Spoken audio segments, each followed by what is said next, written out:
Hello students, welcome to my channel. আজকে আমি তোমাদের ক্লাস 10-এর যে একটা সম্পাদ্য আছে ছবি আঁকা, সেইটা সম্পাদ্যটা আজকের আঁকা শেখাবো। প্রশ্নটা একটু ঘুরিয়ে দেওয়া আছে। প্রশ্নটা আছে এরকম: একটি বর্গক্ষেত্র অঙ্কন করো যার একটি বাহুর দৈর্ঘ্য √12 সেমি।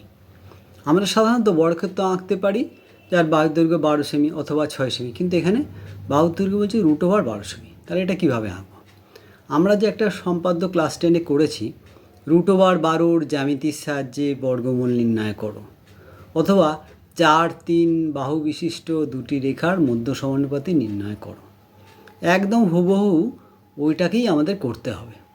ওইটাকে করে লাস্ট পার্টে গিয়ে আমাদের ওই 12 সেমি বাহুর উপরে একটা বর্গক্ষেত্র আঁকলেই আমাদের এই সম্পাদ্যটা আঁকা হবে। ঠিক আছে, কথা না বাড়িয়ে তাহলে আমি এখন ওই √12 জ্যামিতির সাহায্যে যে বর্গমূল নির্ণয় করা, সেইটা আমরা প্রথমে করতে শুরু করি। তা আমরা যেমনভাবে করেছি, 12 মানে নেওয়া হয়েছিল 4×3, অর্থাৎ 4 সেমি আর 3 সেমি প্রথমে দুটো রেখা নিতে হবে। ঠিক আছে, স্কেলের সাহায্যে আমি 4 সেমি আর 3 সেমি দুটো রেখা নিচ্ছি। এই একটা নিচ্ছি 4, তারপর আমি একটা নিচ্ছি 3 সেমি, একটু নিচে নিচ্ছি 3 সেমি, তাহলে এটা 4 সেমি, এটা 3 সেমি। ঠিক আছে, এবার আমরা কি করব, নিচে একটা রেখা নেব, যে কোনো রেখা নেব, তার নাম দিলাম AX, যে কোনো মাপে নিলাম। তারপর আমরা আঁকবো 4 সেমির মাপ করে লেন্থটা নেব, নিয়ে এ প্রান্তে বসিয়ে এটাকে 4 সেমি নেব। তারপর 3 সেমির মাপ নেব, এই প্রান্ত থেকে নিয়ে এটা নেব 3 সেমি। এবারে এটার নাম দেব BC। ঠিক আছে, এবারে এসিকে ব্যাস ধরে আমরা একটা অর্ধবৃত্ত আঁকবো। তার মানে এসিকে আমরা সমদ্বিখণ্ডিত করতে গেলে আমাদের অর্ধেকের বেশি ব্যাসার্ধ নিয়ে এসি রেখার এ প্রান্তে একটা বৃত্তচাপ, এই প্রান্তে একটা বৃত্তচাপ আঁকবো। ঠিক আছে, আবার সি প্রান্তে এই দুটো বৃত্তচাপ আঁকবো। ঠিক আছে, এবারে এইটাকে স্কেল দিয়ে যোগ করতেও পারো অথবা নাও করতে পারো, শুধু মধ্য সমদ্বিখণ্ডক পয়েন্টটাকে চিহ্নিত করছি আমি, ABC, এটা নাম দিয়ে দিলাম D। এইটা হলো আমার সমদ্বিখণ্ডক পয়েন্ট।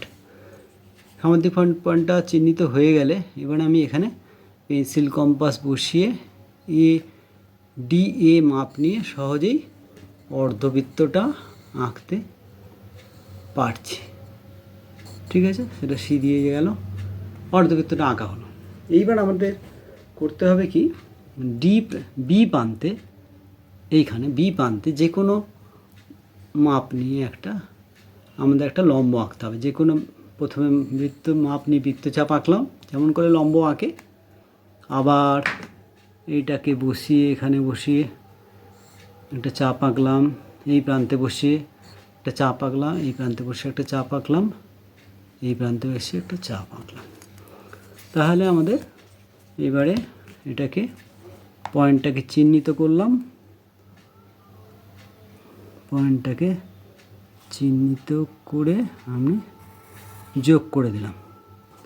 তাহলে ABCD, এটা যে পয়েন্টে ছেদ করলো তার নাম দিলাম ই নাম দিলাম। তাহলে এবার আমাদের যে করতে হবে, √12 দৈর্ঘ্য বিশিষ্ট বর্গক্ষেত্র আঁকতে হবে। তাহলে এইটাই হলো আমাদের BE পয়েন্ট, মাপটাই হলো আমাদের √12। তাহলে এই বির ওপর একটা বর্গক্ষেত্র আঁকলেই আমাদের সম্পাদ্যটা আঁকা কমপ্লিট হবে। তাহলে এখন আমরা বির উপর একটা বর্গক্ষেত্র আঁকবো। তাহলে প্রথমে আমরা বি প্রান্তে বসাবো, পেন্সিল কম্পাস বসিয়ে BE মাপ নেব, বি মাপ নিয়ে এখানে একটা মার্ক করলাম, আবার এই প্রান্তে বসিয়ে একটা বৃত্তচাপ আঁকলাম, ই প্রান্তে বসিয়ে একটা বৃত্তচাপ আঁকলাম।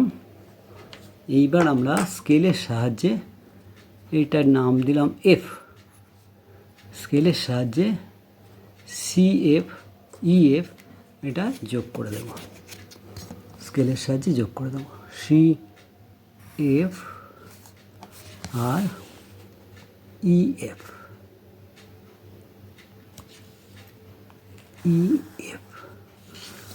তাহলে আমাদের বর্গক্ষেত্রটা হলো BCFE। তাহলে বর্গক্ষেত্র হলো বর্গক্ষেত্রটি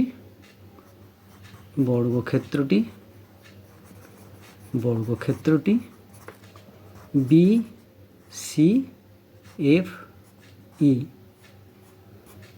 যার বাহুর দৈর্ঘ্য √12 সেন্টিমিটার। আমাদের যে প্রশ্নটা ছিল যে বর্গক্ষেত্র আঁকো যার বাহুর দৈর্ঘ্য √12 সেমি, তাহলে আমরা প্রথমে ফার্স্ট পার্টে করলাম যে 12কে আমরা 4/3 অংশে ভেঙে নিলাম, 4/3কে বাহু ধরে আমরা ওই প্রথমে হচ্ছে জ্যামিতির সাহায্যে বর্গমূল নির্ণয় করলাম। তাহলে বিটাই হলো √12 যা দৈর্ঘ্য সেটাই হবে। এবার বি প্রান্তে আমরা বর্গক্ষেত্রটা আঁকলেই আমাদের যে বর্গক্ষেত্রটা হবে তার একটা বাহুর দৈর্ঘ্য √12 সেন্টিমিটার। ঠিক আছে, তাহলে সম্পাদ্যটা এইভাবেই আঁকতে হবে। ঠিক আছে, আমার ভিডিওটা যদি ভালো লাগে শেয়ার করো, সাবস্ক্রাইব করো। ধন্যবাদ, ভালো থেকো। পরে আবার অন্য ভিডিও নিয়ে আবার উপস্থিত হবো।